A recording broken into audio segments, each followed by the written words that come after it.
বাবুই ওঠো, ওঠো ওঠো ওঠো ওঠো ওঠো ওঠো। কাল কখন শুয়েছিস শুতে শুতে? হুম, কখন শুয়েছিস মনে আছে কিছু, না ঘুমিয়ে পড়েছিস? হুম, ওঠ, আর লেট করিস না। ওঠ ওঠ ওঠ ওঠ ওঠ, টাইম দেখে নে, আর লেট করিস না বাবা, উঠে পড়ো।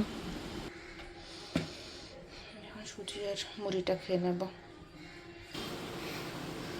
ভাবি হলো স্কুল টিফিন রেডি, আলুর সবজি আর এটার মধ্যে রুটি ভরে দিয়েছি,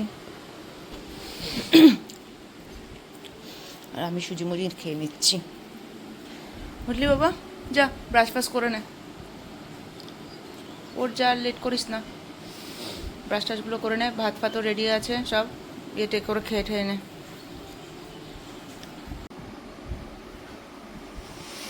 আমার নিচে যা যা কাজ ছিল, ঝাড় ফাট দেওয়া সমস্ত কিছু হয়ে গেছে। স্কুলটা কালকে কালকে দুপুর না সকালবেলায় কালকে ঝাড় টাড় করে দিয়ে রেখেছি। এখন খাবো, খেয়ে নিয়ে রেডি হবো, রেডি হয়ে নিয়ে স্কুলে বেরিয়ে যাবো।